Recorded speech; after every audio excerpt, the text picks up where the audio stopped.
What's going on? We back. It's the Boxing Clinic. Good morning. It's your boy CJ Goodfellas squeezing in the NBA video real quick. Doing the NBA Finals preview show or preview video really quick.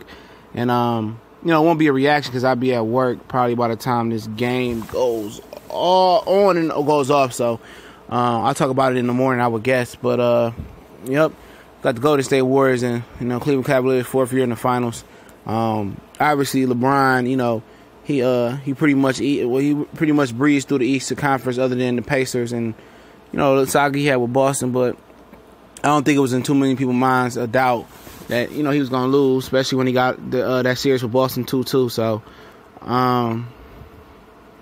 this ain't one of the greatest matchups, man. It's a great player, LeBron James. I think he's a top 8 player all the time, top 10, whatever you want to say it. I'm not ready to give him top 5 yet, but he close. Going against a great team in the Golden State Warriors. And the Golden State Warriors have been sleepwalking through the playoffs for the most part, trying to hit the switch on and off. And when, you're going for back-to-back titles, which they haven't accomplished yet, that's tough. It's tough. People don't understand how hard back-to-back titles is. And back-to-back titles, three-peats is as well. You're going deep in playoff runs. You're going 82 games a season, then going deep in the playoffs. It wears on your legs. And same for LeBron, deep playoff runs. A lot of teams can't, sustain that, you know what I'm saying? But, this is like day and night. Without Kyrie, this series shouldn't even be, competitive, in my opinion. Like I said before, people say LeBron James, he's a great player. He is a great player, but he alienates his teammates, man. He really does, man. He don't let people get involved. He always wants to handle the ball. He never let he's the big man career killer, man. Chris Bosh, he killed his career in Miami. Statistically wise, and Kevin Love, he killed his career here. He never let those guys, get the ball in the post, clear the side out, play high-low, play pick and roll with them. He just got to dominate the ball, and he delegates when you get your shots. And he's a great player, but he's not. He don't know how to get his teammates involved enough early on. And the same thing with Russell Westbrook. It seemed like they stat pad, you know what I'm saying, but. Now, Golden State, they ain't been looking the same, but they good. They got a lot of good defenders. They've been good defensively through the playoffs for the most part, other than a couple hiccups here and there. And Durant is LeBron kryptonite, man. LeBron don't have an answer defensively for really nobody in the league because he don't play no D for real. But Durant, he's the equalizer in this series, man. Last year if Golden State didn't have Durant, I think Cleveland would have won that championship last year. But what people don't understand about the situation is when the NBA played God and suspended Draymond Green and shifted the momentum to Cleveland. Because as soon as they took Draymond Green out, that's when Kyrie and LeBron got hot. And they got momentum. And, once two guys like that get to rolling, it wasn't no stopping them, man, for the most part. So, when they did that, the Golden State Warriors say, you know what, we're never going to let the NBA, dictate that again. And so they got Kevin Durant.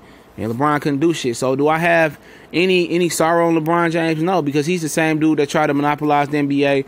And not only get Dwayne Wade and Chris Bosh and guys like that, he added on to the pile and threw on a guy like Ray Allen. He had the ultimate role players and Shane Battier and a couple other guys that's in there that played their role. Mario Chalmers hit a lot of shots.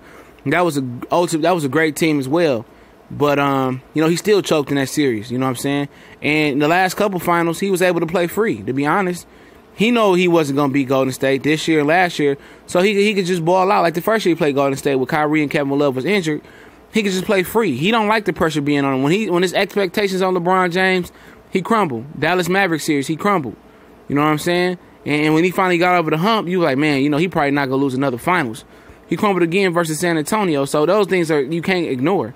When you talk about people being great, people don't continue to crumble in the face of adversity. But what this series gonna come down to is Steph Curry foot being up LeBron ass, and then Klay Thompson foot being up LeBron ass, then Kevin Durant foot being up LeBron ass, and then Draymond Green putting the ultimate foot up LeBron ass. They should dominate the series. I think LeBron is gonna get his. He probably average another triple double and act like he the greatest, or he gonna act like he's tired. But when it come down to it, we all know Golden State got too much firepower. And those same people saying that Cleveland going to win this and that, going to be the same people crying, saying, oh, LeBron never had a chance. That's why, moments like this is for him to be great, And if he can beat Golden State Warriors, then, people can start talking about, one of the greatest, NBA final performances ever, and trying to compare him to Michael Jordan though. You know, a little bit. You know, if he can overcome this hump, but he won't. You know, let the whole Golden State Warriors team, you know, miss the plane, and they got to play with Nick Young at point guard or some shit like that, and Looney got to be the focal point, but it won't happen. You know. And I'm tired of people saying LeBron don't have no help. Every year, that's the fucking thing. No matter if it's Kevin Love or Kyrie playing, LeBron ain't got no help. Maybe if it's Wade, Bosh, Ray Allen, LeBron ain't got no help. I'm sick of that shit, you know. I'm sick of it. He the one that orchestrated, you know, both of these teams and traded for this and that. He the one that made Kyrie Irving lead time because he didn't want to let Kyrie Irving be the point guard and show what he really had to offer. So I don't have any hard feelings for the guy, and people don't understand that. I'm not one of these Drake and LeBron groupies, man. I'm not a groupie to no basketball player, no fighter, no athlete, man. I just call it how I see it. I won't say Golden State in 4. I'm going to say Golden State for the sweep. But I'm going to say it's a gentleman's sweep. I'm going to say LeBron, the NBA get LeBron 1. But I doubt if they even get that one. You know what? I'm just going to say it's going to be a sweep.